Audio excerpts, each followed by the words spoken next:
Hello guys, welcome to my YouTube channel News today.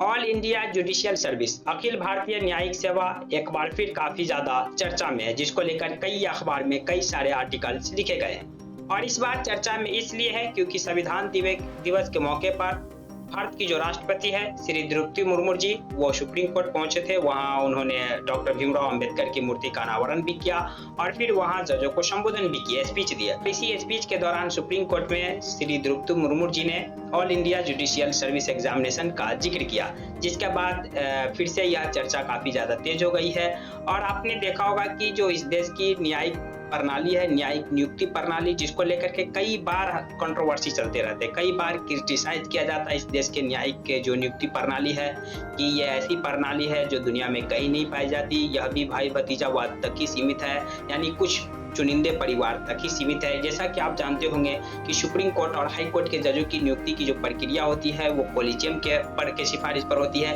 यानी supreme court के 4 वरिष्ठतम जज और एक चीफ जस्टिस ऑफ इंडिया, 5 लोगों की एक पैनल होती है और वो 5 लोग ही डिसाइड करते हैं कि हाई कोर्ट के जो नए जज है उसे अपॉइंटमेंट करना है, ट्रांसफर करना है, पोस्टिंग करना है। इन सब का जो डिसीजन है वो कॉलेजियम ही लेते हैं। और इसको लेकर के कॉलेजियम पर कई बार सवाल भी खड़े किए जाते हैं, सरकार भी कई बार क्रिटिसाइज करते हैं। कई बार आपने देखा होगा कि सरकार और सुप्रीम कोर्ट के बीच इसको लेकर के काफ़ी ज़्यादा तनाव भी बढ़ गया था। तो यानी यहाँ पे कहा जाता है कि जो कॉलेजियम जिन नामों का सिफारिश करती है वो कुछ चुनिंदे परिवार तक ही सीमित रहते हैं, कि जिनके जो फादर, ग्रैंडफादर या फिर जो चचा वगैरह, मतलब कि जो परिवार वाले पहले जज रह चुके, उनके ही बेटे को फिर जज बनाया जाता है। इस तरह से इस प्रणाली की काफ़ी ज़्यादा आलोचना होती है कि क्यों नहीं देश के अंदर एक ऑल इंडिया जुडिशियल सर्विस हो जिसमें इस तरह के एग्ज़ाम लिया जाए, जिसमें जो प्रतिभावान लोग होंगे, जो प्रतिभाशाली लोग होंगे वो इसमें एग्ज़ाम में शामिल होंगे और इस तरह से प्रतिभाशाली लोगों का चयन हो पाएगा और फिर सामान्य का प्रतिनिधित्व, यानी सभी लोगों का इसमें प्रतिनिधित्व होगा, किसी तरह की भाई भतीजावाद नहीं रहेगी। लेकिन हम आपको बता दें, सरकार की तरफ से, विधि आयोग वगैरह की तरफ से कई बार कोशिशें की गई है, लेकिन ये फाइनली सफल नहीं हो पाई है all India judicial service examination. हम इसे तथ्यात्मक रूप से डिटेल्स में दिखाएंगे, लेकिन हम आपको बता दें कि जब 2014 में भारतीय जनता पार्टी सरकार में आई थी और भारतीय प्रधानमंत्री नरेंद्र मोदी बने थे, तो उस समय जो सरकार ने एक संसद से पास किए थे bill, national judicial service appointment, यानी कि सुप्रीम कोर्ट और हाई कोर्ट के जजों की नियुक्ति से जुड़ा। और यह बिल दोनों संसद भवन से पास हो गया क्योंकि नंबर ऑफ मेजोरिटी सरकार के पास थी, दोनों संसद भवन से पास हो गया। फाइनली शायद लॉ भी बन गए थे, यानी कि राष्ट्रपति जी सिग्नेचर भी कर दिए थे। लेकिन सुप्रीम कोर्ट ने स्वतः संज्ञान लेते हुए इस संविधान संशोधन को रद्द कर दिया कि यह संविधान की मूल ढांचनाओं का उल्लंघन है। यानी कि अभी जो सुप्रीम कोर्ट और हाई कोर्ट के जजों की जो नियुक्ति है वो कॉलेजियम की सिफारिश पे करती है। कॉलेजियम जिन नामों का सिफारिश करके भेजती है, राष्ट्रपति उस पर अपनी तरफ से सहमति भेज देते हैं। राष्ट्रपति को अगर किसी नामों पर आपत्ति रहती है तो फिर उसे कॉलेजियम के पास वापस भेज सकते हैं, लेकिन कॉलेजियम दोबारा अगर सिफारिश करके भेजती है तो राष्ट्रपति को सहमति देना ही होगा। लेकिन सरकार ने जो नए बिल बनाए थे उसमें 3 सुप्रीम कोर्ट के जज थे और फिर 3 इधर लीडर ऑफ अपोजिशन और सरकार के मंत्री और एक और भी कानूनी विशेषज्ञ, यानी कि सरकार ने जो कानून बनाए थे उसमें सुप्रीम कोर्ट के जज के अलावा और भी लोगों को शामिल किए थे। लेकिन सुप्रीम कोर्ट ने इसे न्यायिक हस्तक्षेप, यानी कि संविधान के मूल ढांचा का उल्लंघन करार देते हुए असंवैधानिक घोषित कर दिया। लेकिन इस बार जो राष्ट्रपति महोदया जी श्री द्रौपदी मुर्मू जी ने जो बात कही है ऑल इंडिया जुडिशियल सर्विस, वो सुप्रीम कोर्ट और हाई कोर्ट के जजों की नियुक्ति को लेकर नहीं, बल्कि डिस्ट्रिक्ट कोर्ट के जजों की नियुक्ति को लेकर, यानी कि एक all India judicial service exam लिया जाए जिसके तहत पूरे भारत में डिस्ट्रिक्ट जजों की नियुक्ति हो। जैसे कि all India civil service exams होते हैं ना, आईएएस आईपीएस के, जिसके तहत यूपीएससी एग्जाम्स कंडक्ट कराती है और फिर आईएएस आईपीएस को अपॉइंटेड करती है और वो अलग अलग राज्य के अलग अलग जिला में जाके वर्क करते हैं। तो इसी तरह से एक देश स्तर पर पूरे मतलब एक all India judicial service examination हो जिसमें पूरे देश के जो प्रतिभावान जो छात्र है वो बैठेंगे, फिर इस तरह के एग्जाम्स को कंडक्ट करेंगे, पास होंगे और फिर वो जाकर डिस्ट्रिक्ट में अपनी सेवा देंगे और फिर जैसे जैसे उसकी पदोन्नति होगी वो फिर हाई कोर्ट तक पहुंचेंगे, इसकी वकालत की।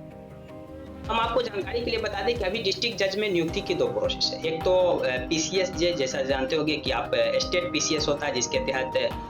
स्टेट में भी जो एसडीएम वगैरह के पोस्ट की नियुक्ति हो जाती है। उसी तरह से पीसीएस जे होता है, यानी कि डिस्ट्रिक्ट जजों की नियुक्ति पीसीएस जे एग्जाम, यानी कि जो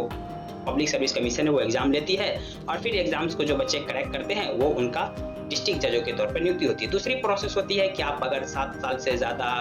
वकील रह चुके हैं, यानी आपकी प्रैक्टिस 7 साल का रिकॉर्ड रहा है, फिर हाई कोर्ट की जो चीफ जस्टिस होते हैं वो एक पैनल बनाते हैं, वो इन वकीलों की एक लिस्ट तैयार करते हैं और उनमें से जिनका नाम सिफारिश करके गवर्नर के पास भेज देते हैं, यानी कि chief justice of high court, फिर उन नामों की नियुक्ति कर दी जाती है। ये 2 प्रोसेस है जिसके तहत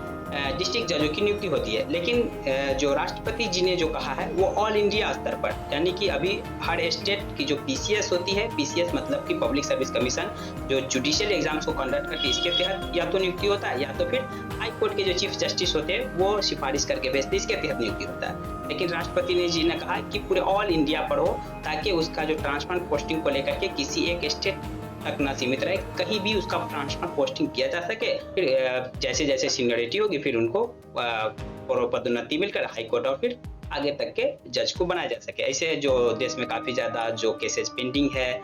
इसका जल्द से जल्द निपटारा हो सके। काफ़ी ज़्यादा जो सीट वैकेंट है, मतलब कि जज की संख्या खाली है, जो भी फिल हो सके और सभी लोगों तक प्रतिनिधित्व भी हो सके। और जो काफ़ी ज़्यादा क्रिटिसाइज में रहते हैं कि जज की नियुक्त करते हैं, ये पहला ऐसा प्रणाली है जहां पर खुद जज एक जज को नियुक्त कर रहे हैं, इसे भी क्रिटिसाइज से बचा जा सके। चलिए, तो हम आप लोग का ज़्यादा समय नहीं लेते, हम इसे डिटेल्स में जानने की कोशिश करते हैं कि ऑल इंडिया जुडिशियल सर्विस को लेकर के कब कब कोशिश की गई और फिर इसके परिणाम क्या रहे। हम आपको बता दें सबसे पहले कि अखिल भारतीय सेवा का जो उद्देश्य है वो क्या है, प्रतिभाशाली व्यक्तियों का चयन करना, कम प्रतिनिधित्व वाले सामाजिक समूह को प्रतिनिधित्व करना, यानी कि जो प्रतिभावान लोग हैं वो इसमें शामिल हो। आलोचना यही ना होती है कि जज जो हाईकोर्ट की जो पैनल तैयार करती है कि इन लोगों को हमें जज बनाना है, वो अपने भाई भतीजावाद पर आरोप लगता है कि वो अपने जो रिलेटिव होते हैं, जो जिनके पिताजी जज रह चुके हैं, उन सबको ही चुनती है और इस तरह से जो प्रतिभावान लोग हैं वो इसमें शामिल नहीं हो पाते। इसके माध्यम से जिला न्यायाधीश की नियुक्ति की जाएगी, लेकिन ये केंद्रीय रूप से भर्ती होगी। अभी तक जो जिला न्यायाधीश की जो नियुक्ति होती है, जो पीसीएस जे करते हैं, वो स्टेट पीसीएस के थ्रू होती है, यानी स्टेट लेवल की भर्ती होती है। जैसे कि आप एक यूपीएससी एग्जाम्स लेते हैं और एक बीपीएससी होता है, यूपी पीसीएस होता है, तो एक पीसीएस लेते हैं जो स्टेट लेवल की होती है, एक यूपीएससी कन्वर्ट करती है जो केंद्रीय लेवल की होती है, जिसका जो ट्रांसफर पोस्टिंग पदोन्नति तेज होता है। तो इस तरह की वकालत की है। हम आपको बता दें कि वर्तमान जो प्रक्रिया है नियुक्ति की, भारत के जो संविधान के अनुच्छेद है 233 और 234 जिला न्यायाधीशों की नियुक्ति से संबंधित है। यह राज्य के क्षेत्राधिकार में आते हैं। प्रक्रिया क्या है, तो राज्य की जो लोक सेवा आयोग होती है, जैसे जिसका हमने जिक्र किया पीसीएसजे, इनके द्वारा किया जाता है। और दूसरा कि जो उच्च न्यायालय के जो मुख्य न्यायाधीश होते हैं वो एक पैनल डिसाइड करते हैं, एक इन नामों का सिलेक्ट करते कि किन किन को हमें जज बनाना है और फिर वो गवर्नर साहब के पास सिफारिश भेजते, गवर्नर साहब इस पे अपनी तरफ से सहमति देते और फाइनली वो जज बनते। तो ये 2 प्रोसेस है। और एक तीसरी प्रोसेस की बात हो रही है कि एक ऑल इंडिया लेवल पर हो, एक जुडिशियल एग्जाम हो, इसमें पूरे देश के बच्चे बैठे और स्टूडेंट है वो इस तरह के एग्जाम्स को कंडक्ट करें, फिर उसकी पदोन्नति कुछ ज़्यादा बेहतरीन फास्ट हो और वो फिर वो हाई कोर्ट तक जा सके या फिर सुप्रीम कोर्ट तक जा सके।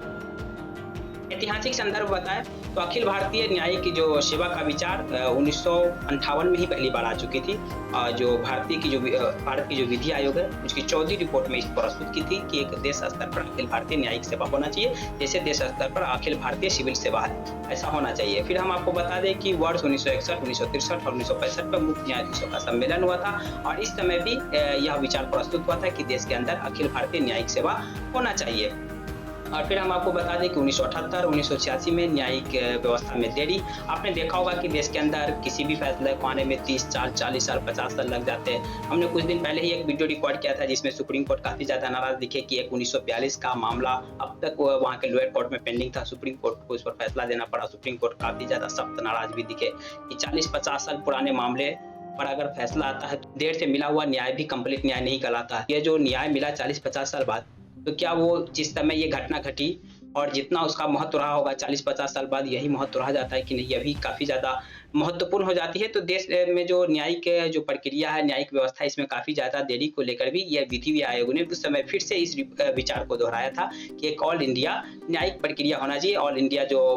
जुडिशियल एग्जामिनेशन होना चाहिए, जिसके तहत ज़्यादा से ज़्यादा जो जजों के अपॉइंटमेंट होंगे, फिर ज़्यादा से ज़्यादा जज के अपॉइंटमेंट होंगे तो ज़्यादा से ज़्यादा केसेस जो पेंडिंग है उसका निपटारा हो सकेगा।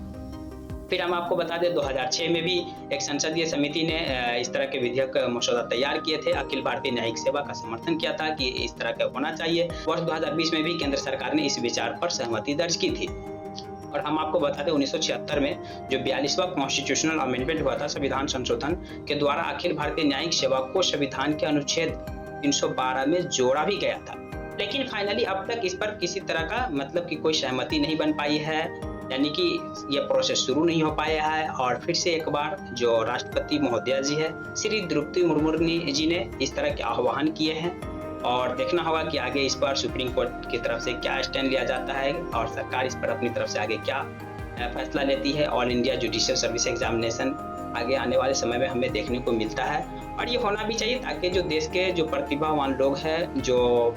आना चाहते हैं इस फील्ड में वो आ सके और जो जजों की नियुक्ति को लेकर के जो सवाल खड़े होते हैं, जो क्रिटिसाइज किया जाता है कि दुनिया में ऐसा पहला सिस्टम होगा जहां जज ही जज को नियुक्त करते हैं और यहाँ भी भाई भतीजावाद है, यानी कुछ चुनिंदे लोगों तक ही सीमित है, सभी लोगों का इसका प्रतिनिधित्व नहीं मिल पाता, सभी लोगों को समान अवसर नहीं मिल पाता। इस तरह के भी क्रिटिसिज्म से बचा जा सके। बाकी आप इस पूरे घटनाक्रम पर क्या सोच रहे हैं कि देश के अंदर all India judicial service examination होना चाहिए, नहीं होना चाहिए? आपकी जो भी प्रतिक्रिया है कमेंट बॉक्स खुला है, कमेंट कर सकते हैं। जानकारी आपको पसंद आई तो प्लीज वीडियो को लाइक कर दीजिए, चैनल को सब्सक्राइब कर दीजिए। Thank you for watching.